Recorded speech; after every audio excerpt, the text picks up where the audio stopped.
Intan, kami persilakan.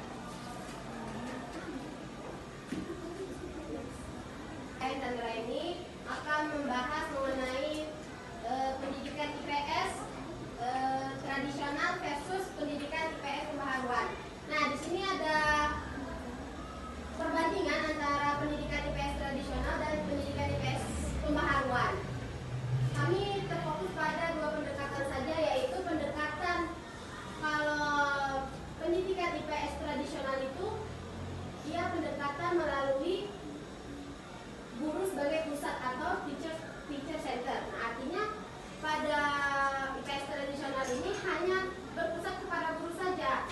Siswa hanya berfokus kepada mendengar dan menerima informasi saja. Nah, pada penilaian IPS tradisional ini hanya berfokus kepada penilaian akhir saja, tidak menilai proses dalam kegiatan belajarnya. Kemudian ada IPS pembaharuan, yaitu menggunakan pendekatan student center atau berpusat kepada siswa. Nah, dalam IPS pembaharuan ini ia berfokus atau bersumber kepada siswa, yang artinya siswa itu terlibat langsung kepada pendidikan yang sedang berlangsung. Nah, proses penilaiannya ini bukan hanya sekedar kognitif saja, tetapi ia mencakup ke kognitif, afektif, dan psikomotorik. Saya kembalikan ke moderator. Baik, terima kasih kepada Intan. Materi selanjutnya yang akan dijelaskan oleh Samia. Dari Samia kami persilakan.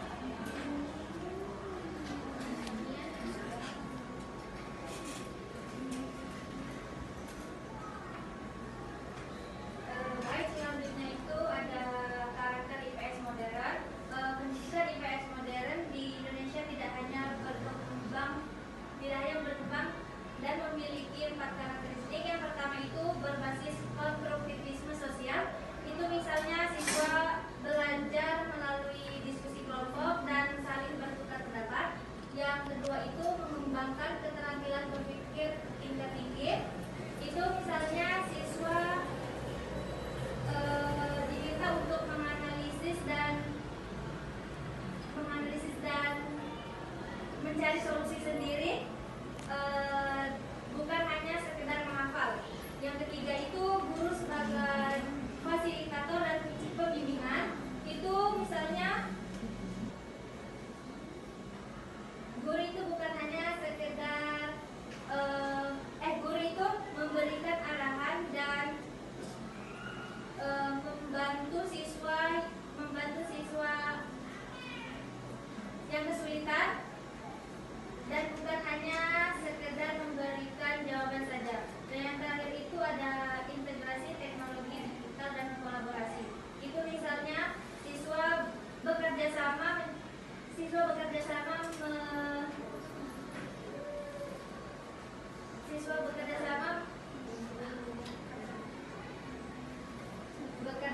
mengerjakan tugas melalui Google Docs ataupun presentasi online. Baik, saya kembalikan ke moderator. Baik, terima kasih kepada Samia. Materi selanjutnya yang akan dijelaskan oleh Egin. Kepada Egin kami persilakan.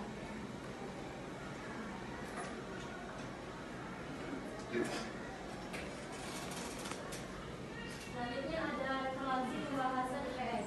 Pembaharuan IPS mendukung terwujudnya profil pelajar Pancasila, mengembangkan rasa ingin tahu, tanggung jawab sosial, dan kemampuan memecahkan masalah global.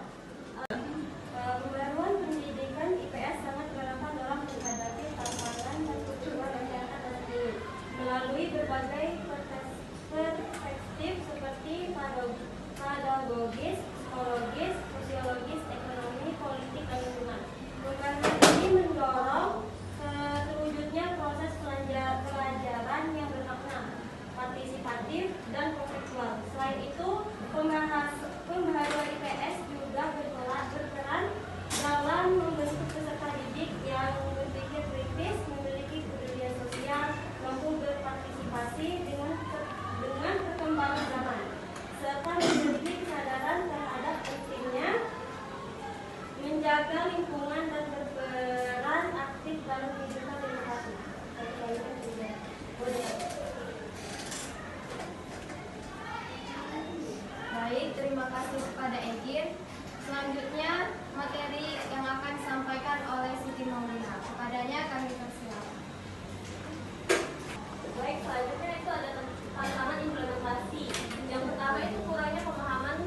terbaru sehingga belum tahu cara membuat asesmen sesuai panduan terbaru. Terus yang ketiga itu ada keterbatasan akses dan literasi digital.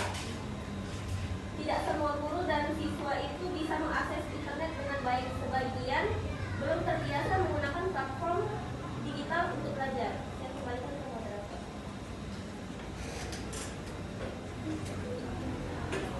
Baik, terima kasih kepada Sri Maulina. Penjelasan selanjutnya yang akan disampaikan oleh Sherly. Pada Sherly kami persilakan. Terima kasih moderator. Di sini saya akan menjelaskan tentang solusi dan strategi. Jadi yang pertama itu ada pelatihan berkelanjutan bagi guru IPS. Jadi guru itu harus punya pelatihan berkelanjutan. Seperti guru itu mengikuti kayak workshop, kayak apa tuh, seminar gitu, untuk mengikuti pelatihan berkelanjutan agar bisa menyeimbangkan diri dengan kurikulum, metode pembelajaran dan teknologi di era modern sekarang ini. Nah, yang kedua itu ada peningkatan literasi digital. Jadi, guru dan siswa itu harus meningkatkan literasi digital. Makanya itu, guru itu harus memberikan pelatihan dasar komputer kepada siswanya agar siswa itu bisa meningkatkan literasi digital. Nah, yang ketiga itu ada pemanfaatan blended learning. Jadi, maksudnya ini adalah pemanfaatan seperti daring, online. Yang ketiga itu ada pemanfaatan blended learning. Jadi guru dan siswa itu bisa melakukan aktivitas belajarnya secara daring atau online agar pembelajaran itu bisa lebih menarik dan bisa menggunakan digital di era modern sekarang ini. Nah, yang lain itu ada penguatan sarana dan prasarana belajar. Jadi agar siswa nyaman dalam belajar itu kita harus menguatkan sarana dan prasarana belajar. Seperti di era digital sekarang ini kita harus mempunyai kayak proyektor, terus mempunyai kelas yang nyaman agar siswa itu bisa nyaman dalam belajar. Terima kasih. Kembali ke moderator. Baik, terima kasih kepada Sherly. Selanjutnya kami membuka sesi tanya jawab. Bagi teman-teman yang ingin bertanya, kami persilakan. Kepada Nesa, dipersilakan. Baiklah, perkenalkan nama saya Angel Vanessa Amanda dengan NIM 291. Di sini saya ingin bertanya, jika Anda menjadi menteri pendidikan, gagasan pembaruan apa yang akan Anda prioritaskan? Kepada Mutia, kami persilakan. Baik, saya Mutia Sitiri dengan NIM 280 ingin bertanya, menurut Anda apa kendala utama dalam menerapkan pembaruan pendidikan di Indonesia? Terima kasih. Kepada Esti, kami persilakan.